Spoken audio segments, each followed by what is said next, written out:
Chapter 2. The Second Village. It took much longer to reach the second village than it had to reach the first. After what felt like a very long walk, in the distance Noah saw a large house with a bright orange roof, and it reminded him of a surprise day trip that his mother had taken him on a few weeks before, when they stopped for a cup of tea and a custard slice in a small cafe with roof tiles of the same startling colour.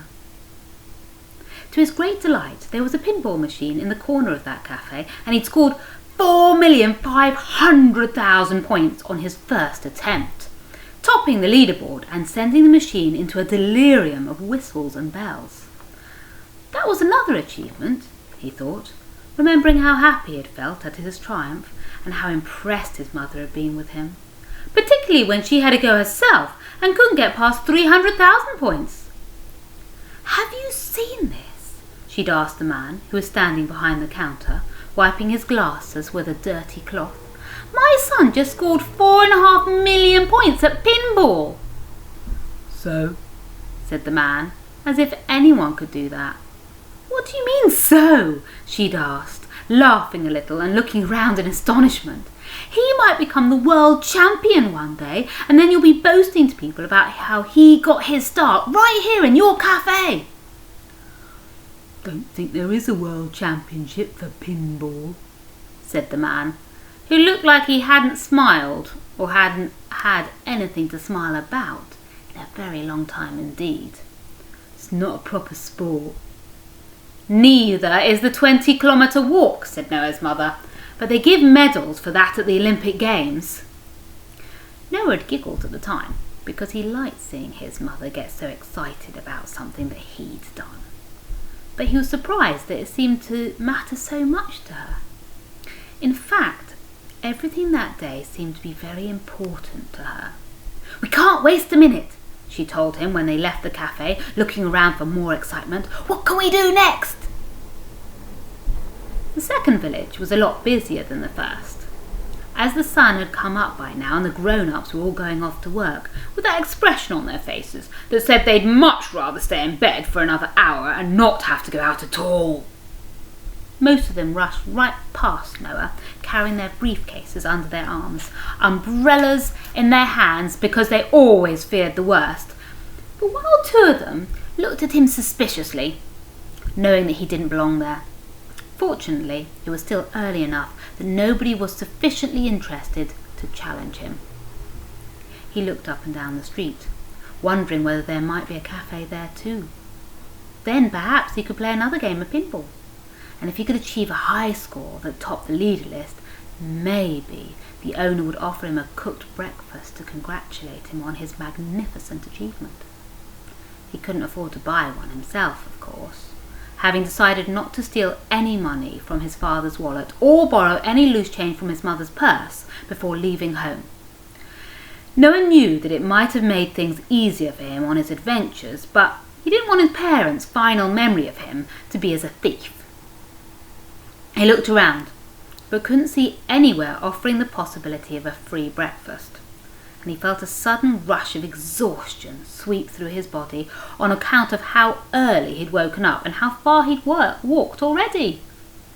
Without even considering how rude it might appear to anyone watching him, he stretched his arms out wide and allowed himself the luxury of a tremendous yawn. His eyes closed, his hands clenched into fists, and without meaning to, he punched a very short gentleman who happened to be passing by in the eye. "Ow!" cried the very short gentleman, stopping in his tracks and rubbing his injured face with his hand as he glared furiously at his attacker. "Goodness!" said Noah quickly. "I'm very sorry, sir. I didn't see you there." "Not only do you assault me, but you insult me too," asked the man, his face growing red with indignation. "I may be short, but I'm not invisible, you know." He really was the most extraordinary looking fellow, and not even as tall as Noah, who everyone said was a little small for his age. But not to worry, because that would all change one day soon. He wore what appeared to be a black wig on his head, but this had fallen on the ground at his feet, and when he retrieved it, he put it on his head back to front, making him look like someone who was walking away rather than getting closer. Before him, he was pushing a wheelbarrow containing a large grey cat, who opened his eyes for a moment, stared at Noah with an expression that suggested boys like him were two a penny and hardly worth the bother, before promptly falling back to sleep. "I didn't mean it," said Noah, taken aback by the man's anger, "either the punch or the insult." "And yet you achieved both and have now delayed me. What time is it anyway?" Noah looked at his watch, but before he could reply, the man let out a tremendous wail. "Oh, tell me it's not that time!" he cried, his voice filled with fury. "Oh, my stars! We had an appointment at the vet's and he never treats latecomers. He kicks them right out onto the street instead. And if that happens, my cat is sure to die, and it will all be your fault. You really are a monstrous little boy." His voice grew deep and loud as he said these last three words, and his face turned the colour of an overripe turnip. "I said I was sorry," said Noah, a little surprised, for if the man was going to be late for his appointment, then he could hardly be blamed for it. He'd only stopped him for a moment after all, and if the cat was going to die, well, cats died. And that was the end of it. His own cat had died a few months before, and they'd given her a funeral and felt very sad about it, but got on with their lives afterwards. His mother had even written a song on her guitar about the cat and played it as they covered the grave back over. She was good at doing things like that, Noah thought, smiling to himself, not allowing sad things to ruin a day. "Who are you, anyway?" asked the man, leaning forward and sniffing the boy carefully, as if he was a bowl of whipped cream that had been left on the sideboard for too long and might have gone off. "I don't know you, do I? What business have you got here? We don't like strangers in our village. You know. Go back to where you came from, why don't you, and leave us all in peace." "I'm Noah Barleywater," said Noah, "and I was only passing through because—" "Not interested!" snapped the man, taking a firm hold of his wheelbarrow again and hurrying on his way, complaining loudly as he went. "The people don't seem very friendly here." "The people don't seem very friendly here," thought Noah, as he watched the man scurry away, "and I really thought this might be the right place for me to start over." But the incident left a sour taste in his mouth, and from then on, as he walked through the village, he became convinced that everyone was staring at him and preparing to lift him clean off the ground and throw him in jail. And just then he caught sight of another man, of regular height, sitting on a bench reading a newspaper and shaking his head sadly, as if the continuing business of the world was a source of great disappointment to him. "Heavens above!" cried the man suddenly, crumpling the edges of the newspaper in his fist as he stared in disbelief at the article he was reading. "Oh, my giddy aunt!" Noah stared at him and hesitated for only a moment before walking over and sitting down beside him, wondering what the man found so astonishing. "That's shocking," said the man, shaking his head. "Absolutely shocking." "What's that?" asked Noah. "It says here that a quantity of apples was stolen from a tree in—" Here he named the first village that Noah had passed through that morning. "The tree," read the man, "was taking up its regular morning position when a young ruffian appeared out of nowhere and threw himself upon it, stealing 3 apples and causing a 4th to fall off a branch and become bruised upon the ground. Both tree and apples are being taken into hospital while their injuries are assessed. Doctors say the next 24 hours will be crucial." Noah frowned.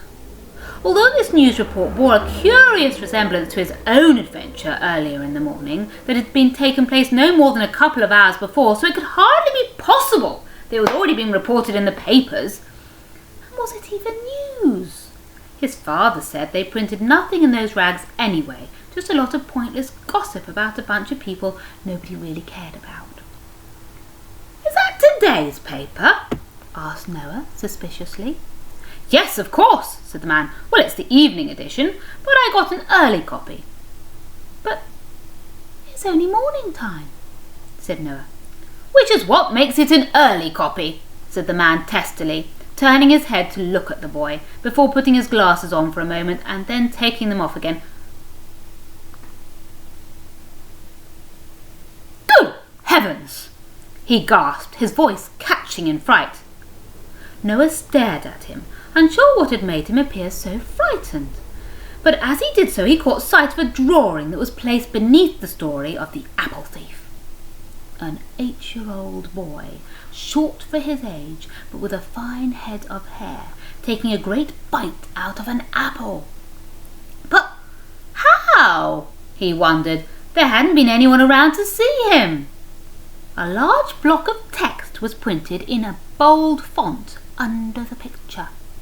For more on this story, see pages 4, 5, 6, 7, 14, 23 and 40. Please note this boy is a menace to society and should be approached with great caution, or not at all.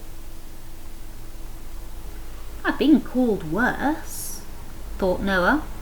But the man beside him was having none of it, because he let out a great cry at the top of his voice.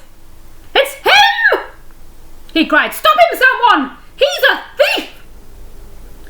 Noah leapt off the bench at that and looked around, sure that he would be apprehended at any moment. But fortunately for him, no one seemed particularly bothered. "Stop him, someone!" the man shouted again as he ran away. "Stop him! He's getting away with it!" And that was the end of the second village, as far as Noah was concerned. He ran and ran until it turned into nothing more than a great clump of buildings fading away in the distance behind him, and then it disappeared altogether, and he couldn't remember what all the fuss had been about in the first place.